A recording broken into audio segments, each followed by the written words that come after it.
Imagine um iceberg flutuando em um mar escuro. Apenas a ponta é visível, iluminada por luzes de neon, códigos piscando, fios elétricos brilhando sob uma chuva digital. Mas, logo abaixo, camadas e camadas se estendem em direção ao abismo. O que existe onde o Google não alcança? O que se esconde nas profundezas da internet, além do que os nossos olhos podem ver? Hoje vamos mergulhar juntos no iceberg da Deep Web. Vamos explorar cada camada, da superfície até os recantos mais misteriosos e sombrios. Prepare-se para uma jornada entre o educativo e o inquietante. Respire fundo. O mergulho começa agora. Nível 1. Surface Web. A internet que você conhece. A primeira camada do iceberg é a mais familiar. É a Surface Web, ou web de superfície. É aqui que você navega todos os dias. Google, YouTube, Instagram, sites de notícias, lojas virtuais, blogs, fóruns abertos. Tudo o que aparece em uma busca simples, tudo o que é indexado pelos mecanismos de busca.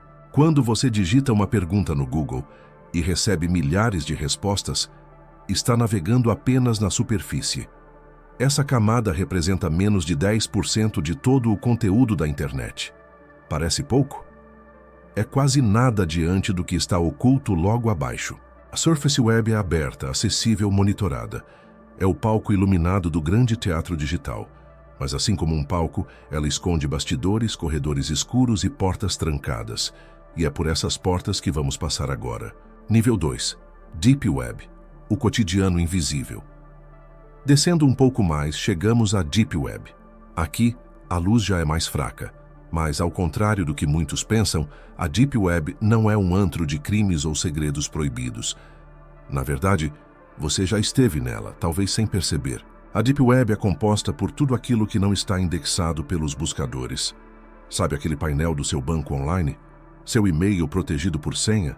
O sistema interno da sua empresa, a intranet da universidade, arquivos protegidos por paywall, registros médicos digitais, catálogos acadêmicos, documentos judiciais restritos? Tudo isso é Deep Web. Esses conteúdos não aparecem em buscas públicas porque são protegidos por autenticação, criptografia ou simplesmente não têm links públicos. Eles existem para garantir privacidade, segurança, confidencialidade. Imagine se o extrato da sua conta bancária aparecesse no Google. Seria um pesadelo, não? A Deep Web é, portanto, o lado invisível do nosso cotidiano digital. É onde empresas, governos, hospitais e pessoas comuns guardam informações sensíveis. Não há nada de ilegal nisso. Na verdade, é essencial para o funcionamento seguro da sociedade conectada. Mas quanto mais descemos, mais as regras mudam. E a próxima camada é onde o anonimato começa a reinar. Nível 3. Dark Web. O submundo do anonimato. Agora, a atmosfera muda. O ar fica mais denso, as cores mais frias, os códigos mais complexos. Bem-vindo à Dark Web. A Dark Web é uma parte específica da Deep Web, projetada para o anonimato extremo. Não basta ter um link ou uma senha. Aqui, você precisa de softwares especiais, como o Tor, o I2P ou o Freenet. Os endereços terminam em .onion e o acesso é feito por meio de camadas de criptografia, o chamado Onion Routing. O Tor, por exemplo, foi criado originalmente para proteger comunicações militares e depois liberado para o público. Ele funciona como uma cebola digital. Cada camada de criptografia esconde a origem e o destino dos dados, tornando quase impossível rastrear quem está acessando o quê. Na Dark Web, o anonimato é a regra, e isso tem dois lados. De um lado, ativistas, jornalistas e dissidentes políticos usam a Dark Web para escapar de regimes opressores, denunciar abusos, proteger fontes confidenciais. Plataformas como Secure Drop e versões .onion de grandes jornais, como o The New York Times e a BBC, existem para garantir liberdade de expressão onde ela é proibida. Mas do outro lado, o anonimato também atrai atividades ilícitas. Mercados paralelos de drogas, armas, dados roubados, fóruns de hackers, serviços de hackers sob demanda, pornografia ilegal, contratação de criminosos. Tudo isso existe, sim, na Dark Web. O Silk Road, por exemplo, foi um dos maiores mercados de drogas online, fechado pelo FBI em 2013. Depois dele, outros surgiram, como Alphabay, Hydra, Mega, cada um com sua própria história de ascensão e queda. As transações são feitas quase sempre em criptomoedas como Bitcoin ou Monero, para dificultar o rastreamento. E mesmo assim, as autoridades têm conseguido desmantelar redes criminosas, prender operadores, confiscar milhões de reais em ativos digitais. Mas não se engane, a Dark Web não é só crime. É também um espaço de resistência, de denúncia, de busca por privacidade em um mundo cada vez mais vigiado. Nível 4. Lendas urbanas, Red Rooms e outras sombras. Agora chegamos a uma camada onde a realidade se mistura com o mito. Aqui, as luzes de neon piscam mais devagar, as sombras se alongam e o medo ganha forma. Você já ouviu falar das Red Rooms? As Red Rooms seriam transmissões ao vivo de tortura, assassinato, violência extrema, onde espectadores pagariam em criptomoedas para assistir ou até interagir com o destino das vítimas. A ideia é perturbadora. Mas será que elas existem mesmo? Até hoje, não há provas concretas da existência real das Red Rooms. Especialistas em segurança afirmam que, na maioria dos casos, são golpes para extorquir curiosos ou alimentar o medo coletivo.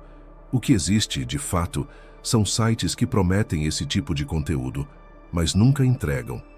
O perigo, porém, está em clicar no link errado e cair em armadilhas, vírus, chantagens. Outras lendas urbanas circulam pela Deep e Dark Web. Bonecas humanas, gladiadores modernos, centopeias humanas, experimentos secretos, fóruns de conspiração, máquinas de controle mental. Muitas dessas histórias são alimentadas por filmes, séries, relatos anônimos e pela própria imaginação coletiva. Mas atenção, o fato de serem lendas não significa que não existam perigos reais. O simples ato de buscar por esses conteúdos pode expor o usuário a crimes, golpes, traumas psicológicos e até investigações policiais. A linha entre o mito e a realidade aqui é tênue. E quanto mais fundo descemos, mais difícil é distinguir o que é verdade, o que é exagero e o que é pura ficção. Nível 5. Marianas Web, o abismo da internet. 0810. Nível 5. Marianas Web, o abismo da internet. Chegamos ao fundo do iceberg, Marianas Web. O nome é inspirado na Fossa das Marianas, o ponto mais profundo dos oceanos. E assim como no oceano, aqui reina o desconhecido. Marianas Web é cercada de mistério. Dizem que seria uma camada ainda mais profunda e inacessível que a própria Dark Web. Para acessá-la, seriam necessários conhecimentos avançados de criptografia, computação quântica, sistemas fechados, técnicas de hacking que poucos dominam. O que existiria lá? Teorias conspiratórias falam de fóruns secretos de governos, arquivos proibidos, inteligência artificial autônoma, experimentos militares, livros perdidos de Nikola Tesla, máquinas de controle climático, redes de hackers, comércio de armas militares, tráfico humano, fóruns de combate à pedofilia, grupos de resistência política, teorias sobre a origem do universo. Mas até hoje, não há evidências concretas de que Marianas Web exista de fato. Muitos especialistas consideram essa camada uma lenda, alimentada por fóruns, infográficos e relatos anônimos. Outros afirmam que, se existe, é inacessível para quase todos os mortais, protegida por barreiras tecnológicas quase intransponíveis. O que é certo é que quanto mais fundo se vai, mais o desconhecido se impõe. E no desconhecido, a curiosidade e o medo caminham lado a lado. Reflexões finais. Entre a luz e as sombras. Chegamos ao fim da nossa jornada pelo iceberg da Deep Web. Da superfície iluminada à escuridão abissal, vimos que a internet é muito mais do que aquilo que aparece em uma busca no Google. A Surface Web é o palco, a Deep Web é o bastidor, a Dark Web é o submundo do anonimato. As lendas urbanas são o espelho dos nossos medos, e Marianas Web é o abismo do desconhecido.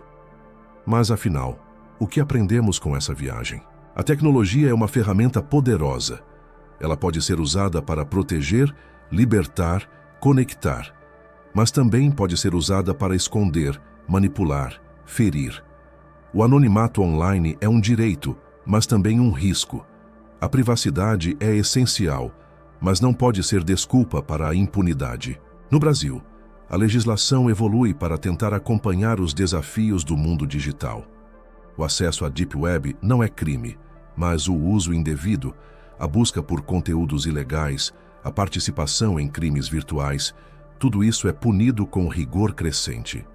As autoridades investem em inteligência cibernética, cooperação internacional, rastreamento de criptomoedas, operações policiais de grande escala. Para jornalistas, pesquisadores curiosos, a Deep Web pode ser uma fonte legítima de informação, desde que com responsabilidade, ética e segurança. Ferramentas como VPN, Tor, sistemas operacionais seguros, autenticação forte, antivírus atualizado, são essenciais para quem se aventura além da superfície. Mas, acima de tudo, é preciso discernimento. O que nos fascina nas profundezas da internet é, muitas vezes, o reflexo dos nossos próprios medos e desejos. O desconhecido assusta, mas também ensina. A curiosidade é o motor do progresso, mas o respeito pelos limites é o que nos mantém seguros. No fim, o iceberg da Deep Web é um espelho da própria humanidade. Luz e sombra, verdade e mito, coragem e temor. O que existe onde o Google não alcança? Existe o melhor e o pior de nós mesmos. Pense nisso. E da próxima vez que navegar, lembre-se, nem tudo o que brilha é neon, e nem toda sombra esconde um monstro. Mas às vezes, o maior perigo está em não saber onde termina a superfície e começa o abismo.